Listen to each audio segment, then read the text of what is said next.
욥기 31장은 마치 그 모습이 법정에서 이 재판장이 피고인에게 말하는 거예요. 내가 마지막으로 할 말이 있느냐? 그러면 말하라.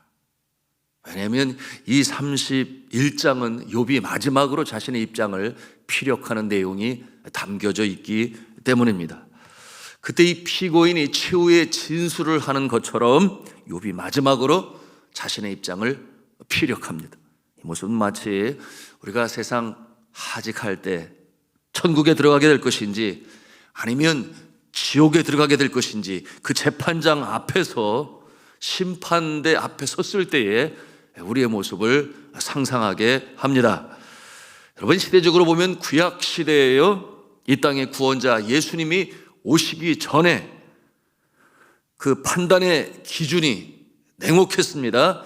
그 모습은 하나님을 경외함으로 선하게 살았느냐, 아니면 하나님을 경외하지 아니하고 악하게 살았느냐, 그와 같은 모습이 이 심판의 기준이 되었으니 그 앞에 서 있는 욥의 모습인 것입니다. 여러분, 이와 같은 잣대를 여러분에게 댄다고 한다면 여러분은 어떤 생각을 갖겠습니까? 이 새벽의 말씀을 묵상하면서 저의 모습을 제가 이렇게 살펴보았는데 저는 그럴 것 같아요. 뭐 제가 잘못한 것도 있고 다른 사람 마음 아프게 한 일도 있지만 그래도 선한 일을 행하고 착한 일을 행하였으니 좀 선처해 주세요. 좀 봐주세요. 이렇게 재판장 대신 하나님께 아뢰할 것 같다, 뭐 이런 생각이 드는데 여러분은 어떠하십니까? 선과 악을 기준으로 하여 만약에 우리가 이 천국에 들어가거나 지옥에 들어간다면 말입니다. 그러므로 참으로 감사하지 않을 수 없는 것은 예수 그리스도께서 이 땅에 오셔서 저와 여러분의 죄를 짊어지시고 대신 십자가에 달리셔서 대속하셨으니 그 은혜와 사랑에 다시 한번 감사하는 이 새벽이요, 또한 이 순간이 아닌가, 그런 생각을 갖게 되었습니다. 여러분, 그야말로 세상 말로 우리가 예수님의 빽이 없으면 어떻게 천국에 들어갈 수 있겠습니까? 들어갈 수 없어요.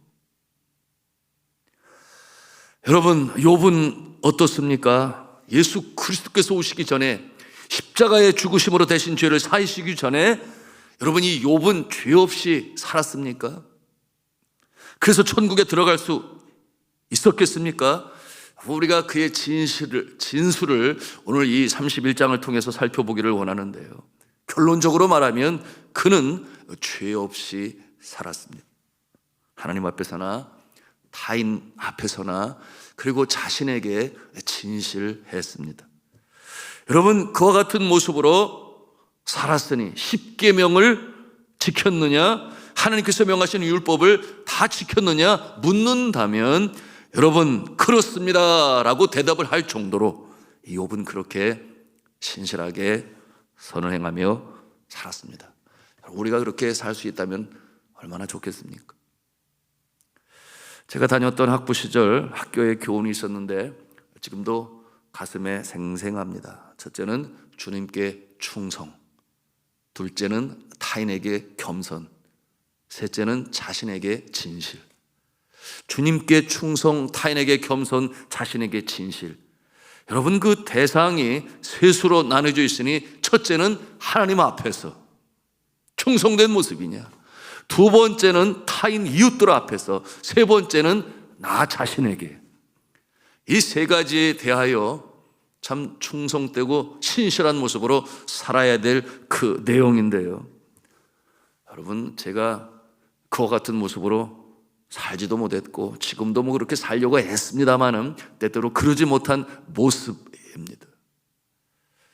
그런데 욥은 그와 같은 모습으로 살았습니다. 그래서 신학자들 중에서 이런 많은 해석이 있는데요, 욥이 도대체 누구냐? 그는 장차 오실 예수 그리스도를 예표하는 것 아니겠느냐? 흠이 없고 죄가 없는 그 모습, 예수님밖에 누가 또 있겠느냐? 욥을 빗대하는 거죠. 두 번째, 그렇게 선함에도 불구하고 그처럼 고난과 고통을 당한 자가 예수님 외에 또 누가 있겠느냐? 그런가 하면 그 고난과 고통 속에서 견디고 마침내 승리한 자가 예수님 밖에 누가 있겠느냐? 여러분, 그와 같은 내용이 그럴듯한 해석입니까? 여러분들도 그렇게 생각하십니까? 여러분, 욥에게는 예수님께서 가지셨던 신성은 없지요. 인성이 있을 뿐입니다. 그러므로 한 인간이에요. 예수님이 행하셨던 그와 같은 기적을 행하거나 자연을 제어할 수 있는 능력은 없었습니다. 또한 닥쳐온 고난과 고통에 대해서 그 까닭과 이유를 알 수 없었으니 그가 끊임없이 하나님 앞에 하소연합니다. 도대체 무엇 때문에 이 종에게 고난과 고통을 주십니까? 그렇게 질문을 하는데요. 그런데 예수 그리스도는 그러지 아니하셨죠. 그는 이 땅에 오신 목적이 무엇인지를 분명히 아셨으며 십자가에 달리실 때 그 고난의 의미가 무엇인지를 분명히 예수님은 알고 계셨으니 그 사명을 하소연하거나 그러지 아니하고 묵묵히 감당하셨습니다. 그럼에도 불구하고 욥은 참으로 훌륭한 의인입니다. 하나님을 경외하는 자로서 어떻게 살아가야 하는지 그 의인의 모습을 오고 오는 성도들에게 보여주고 있습니다. 그러기에 하나님의 인정을 받은 자 아니겠습니까? 사단에게까지 그렇게 말씀하시지 아니하셨나요? 내가 시험하여 보라, 내가 사랑하는 자 의인 욥으로서, 그리고 마지막에도 손을 들어주시지 않습니까? 그러면 이제 그의 진술을 통해서 그를 좀 더 우리가 알아보기를 원하는데요. 재판관의 입장에서 여러분은 한번 욥의 진술을 들어보시기 바랍니다. 그 첫째, 자기 자신에 대한 순전함입니다. 먼저 마음의 상태죠. 그는 호색하지 아니했습니다. 오늘 말씀이 1절인데요. 당시의 표현으로는 처녀에게 주목하지 아니했다, 그렇게 표현했어요. 여러분, 이 표현은 음욕을 품지 않고 음욕을 품고 주목하지 않았다, 그런 뜻이니 미색을 탐하지 아니하였다. 그런가 하면 욕심 때문에 남을 속이지 아니하였다. 그것이 5절에 있는 내용이죠. 허위와 함께 동행하지 않았으며 속이지 않았다. 만일 그랬다면 자신의 밭에 작물이 뿌리채 뽑혔을 것이다. 자신과의 관계, 세 번째, 간음하지 아니하였다 그랬어요. 9절의 내용입니다. 여러분, 오늘날 이 한국 세상은 참 요지경 아닙니까? 여러분, 2016년 1월에 이 간통죄 자체를 아예 법에서 삭제했습니다. 여러분, 간통은 이제 더 이상 수갑을 차는 범죄가 아니게 되었어요. 그들은 말을 해요. 사랑하는 게 무슨 죄가 있습니까? 여러분, 말이 됩니까? 그 기준이 어디에 있는 것입니까? 낭만적으로 들리죠? 사랑하는 게 무슨 죄가 있나요? 여러분, 이 세상의 기준은 모호합니다. 그러나 여러분이 성경에 주신 하나님의 말씀이 기준이 되어야 하겠지요. 여러분, 성경은 뭐라고 말씀하고 있습니까? 이 간음을 죄라고 분명히 명시하고 있습니다. 왜 그렇겠어요? 여러분, 이 간음은 다른 사람의 혼인 관계를 깨뜨리고 가정을 부수는, 가정을 파괴시키는 죄악이기 때문에 간음은 허용돼서는 아니 되는 것이에요. 그러므로 우리가 이 병든 세상의 모습을 보고 있는 것이며 하나님의 말씀, 진리의 말씀이 이 세상 삶의 기준이 되어야 함을 우리는 말씀을 통해서 보는 것입니다. 그런가 하면 이제 자신의 관계에서 이웃의 관계로 자신의 입장을 피력합니다. 이웃과의 관계, 그 첫째, 이 욥은 종들을 멸시하지 아니하였다 그랬어요. 13절의 내용인데요. 그 이유가 분명합니다. 성경적인 기준, 윤리를 15절에 제시하고 있는데 우리 15절 말씀을 함께 읽겠습니다. 시작.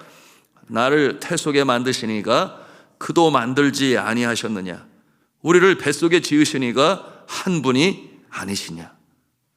만민 평등 사상 아니겠습니까?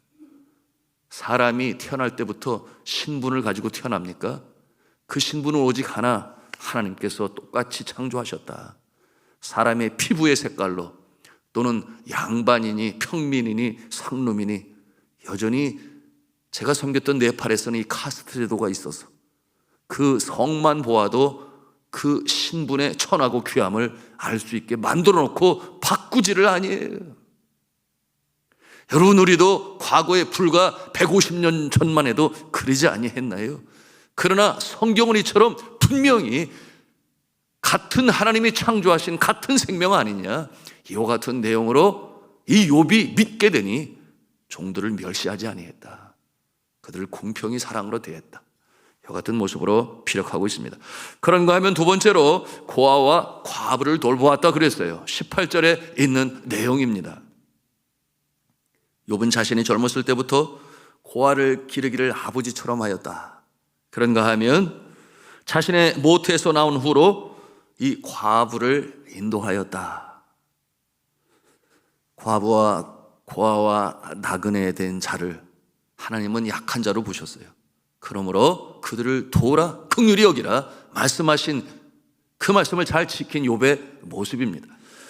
그런가 하면 세 번째로 빈궁한 자를 도왔다 그랬어요. 19절과 20절에 설명하고 있습니다. 뭐라고 그랬어요? 욥은 가난한 자에게 양털로 입혀 따뜻하게 해주었고 그들은 그래서 이 욥을 위해서 복을 빌었다 그랬습니다. 여러분, 어려운 자를 도우심으로 그들이 하나님께 복을 비는 그와 같은 주의 자녀들이 되시기를 주님의 이름으로 축복합니다. 세 번째는 이제 하나님과의 관계예요. 자신과의 관계, 이웃과의 관계, 그 다음에 하나님과의 관계인데요.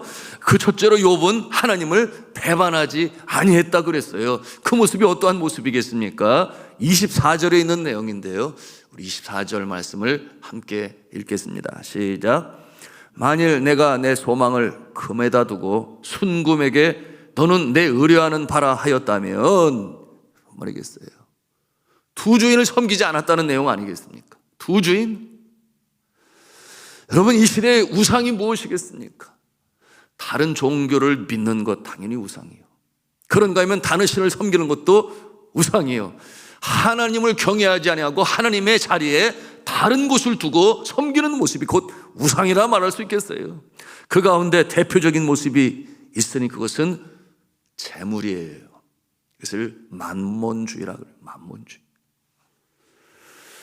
이와 같은 모습을 아신 예수님께서 뭐라고 말씀하셨습니까? 두 주인을 섬기지 말아라. 그러므로 마태복음 6장 24절에 말씀합니다. 한 사람이 두 주인을 섬기지 못할 것이니 혹 이를 미워하고 저를 사랑하거나 혹 이를 중히 여기고 저를 경히 여김이라. 너희가 하나님과 재물을 겸하여 섬기지 못하느니라. 여러분, 이 욥은 물질을 사용할 줄 알았지 이 물질에 현혹되지 아니했어요. 그런가 하면 1월 성신을 숭배하는 죄를 범하지 아니하였다. 26절 27절의 내용인데요. 여러분, 당시에는 이처럼 이 흥왕했던 자신의 복을 추구하기 위하여 하늘의 해와 별과 달을 숭상하고 숭배하며 점치는 모습 아니겠습니까? 점성술과 그들의 말을 믿었던 것입니다. 그 같은 모습을 통해서 복을 추구하는 행위를 했었는데 욥은 그러지 아니했다 그런 것입니다. 그런가 하면 하나님과의 관계 두 번째, 적의 멸망을 기뻐하지 아니하였다. 여러분, 29절과 30절의 내용이에요. 그 내용이 무엇입니까? 욥은 자기를 미워하는 자에게 재앙이 임하였을 때 그들의 멸망을 기뻐하지 아니하였다 그랬어요. 여러분, 세상 사람들은 그런 경향이 있어요. 자기를 사랑하고 좋아하는 사람만 사랑하고 좋아하고, 자기를 미워하고 싫어하는 사람은 싫어하고 미워하고. 어찌 보면 사람들의 모습이 대부분 그러하죠. 그런데 이 의인은 하나님의 법에 순종합니다. 욥이 그랬다고 하는 것이에요. 무엇이겠습니까? 이 악에 대한 이 심판의 주권이 내게 있지 아니하고 하나님께 있으니 내가 미워하는 자들, 그들의 멸망을 내가 기뻐하는 것이 아니고 그와 같은 모습 때문에 내가 쾌재를 부르는 그런 모습이 아니라 주권이 하나님께 있으니, 예수 그리스도께서 말씀하셨죠. 내 원수를 사랑하라. 그처럼 악을 행하는 자를 위하여 우리가 주님 앞에 안타까이 여겨 기도하는 모습이 우리가 행하는 모습이요, 그를 손보시고 심판하시는 그 주권은 하나님께 달려있으니 원수 갚는 일을 나는 하나님께 맡기겠다. 이와 같은 모습으로 욥이 행했다 하는 것입니다. 그런가 하면 세 번째로 의로웠다 그랬어요. 공의를 행하였다 그랬습니다. 34절과 34절에 그가 고백을 하고 있는 내용인데, 우리 34절 말씀을 함께 읽겠습니다. 시작. 내가 언제 큰 무리와 여러 종족의 수모가 두려워서 대문 밖으로 나가지 못하고 잠잠하였던가. 무슨 말이에요? 불의를 볼 때 잠잠하였다는 것입니까? 그러지 아니하고 집안에 있지 아니하고 밖에 나가서 불의에 대하여 잘못됐다라고 큰 소리로 외쳐 말하였다, 그런 뜻 아니겠어요? 공의를 사랑하는, 그러므로 용기가 있었던 욥의 모습을 보여주고 있는 것입니다. 여러분, 많은 경우 사람이란 서로 친한 관계에 있거나 이 관계에 묶여 있으면 그 관계에 금이 가지 않게 하기 위하여 불의를 보고서도 침묵하는 그런 경향이 있는 연약한 존재가 인간 아니겠습니까? 그러나 여러분, 이와 같은 모습은 하나님께서 기뻐하시는 모습이 아니니, 첫째, 그와 같은 모습을 행할 때 자신의 양심이 불편해요. 양심의 찔림을 받습니다. 그런가 하면 상대편은 어떠합니까? 착각을 해요. 자신이 잘한 것처럼. 말을 하지 않으니 알 수가 없다, 그 말이에요. 이와 같은 모습은 하나님께서 기뻐하시는 모습이 아니니 공의를 세우는 모습이 아니다. 그러므로 둘 다 정도가 아닌 곁길을 가는 것이니 마침내 그 결말은 여러분 좋은 결과가 있겠습니까? 하나님께서 기뻐하시지 아니하시는데요. 욥은 그렇게 행하지 아니하였다. 공의를 행하였다. 이와 같은 내용으로 그가 피력하고 있는 것입니다. 여러분, 이 역사를 보면 이 정의와 진리가 지켜지기 위해서는 누군가의 헌신을 필요로 하였습니다. 그러므로 그 헌신을 통하여 진리는 수호되었고, 그러나 그와 같은 모습을 하나님께서는 사랑하셨으니 많은 다수 앞에 진리를 수호하게 위하여 선 이 소수가 있었으니 하나님은 그 소수의 편에 계시고 소수의 손을 들어주시고, 그러므로 그와 같은 모습은 마치 밤하늘에 빛나는 별과 같이 하나님께서 그들을 높이 세우신 것입니다. 이 욥은 그와 같은 모습으로 행하였다 하는 것이에요. 자, 말씀을 맺습니다. 자신과의 관계, 이웃과의 관계, 하나님과의 관계, 이 모습에 있어서 욥은 진실했으니 신실했으니 마지막으로 이처럼 자신의 입장을 피력하고 있는 것입니다. 여러분, 이와 같은 모습으로 우리가 살 수 있다면 얼마나 좋겠습니까? 물론 부족하고 연약할 때 있어요. 바로 그렇기 때문에 예수 그리스도께서 친히 우리의 연약함을 짊어지시고 징계를 받으심으로, 또한 채찍에 맞으시고 십자가에 달리심으로 우리가 그 은혜로 말미암아 주의 나라에 들어가는 것이지만, 그러나 예수 그리스도를 구세주로 믿고, 여러분, 믿음의 대상이요, 따름의 대상이라 그랬어요. 굉장히 심오한 말입니다. 내가 나를 주와 선생으로 믿고 따르니 너희 말이 맞도다. 무슨 말이겠어요? 우리는 예수 그리스도를 구세주로 믿어 우리가 구원받아요. 그러나 동시에 스승으로 선생으로 따릅니다. 무슨 말이겠어요? 그가 행하신 대로 주를 따르는 것이니, 우리가 주를 따르려면 자신을 부인하고 십자가를 지고 나를 쫓을 것이니라 그랬습니다. 예수님이 행하셨던 그 모습, 그 인격, 그 성품, 오늘 이 욥의 이와 같은 의인의 모습으로 행하실 때에 주께서 기뻐하시죠. 주님께서 부르시고 너희는 세상의 빛이라, 빛의 갑옷을 입고 빛 가운데 행하라. 여러분, 이와 같은 모습으로 살아가시는, 그러므로 그 능력 위로부터 주실 때 가능한 것이니 이 새벽에도 기도할 때 주님이 주시는 이 성령의 충만함을 통하여 빛 가운데 행하시는 저와 여러분의 모습이시기를 주님의 이름으로 축복합니다.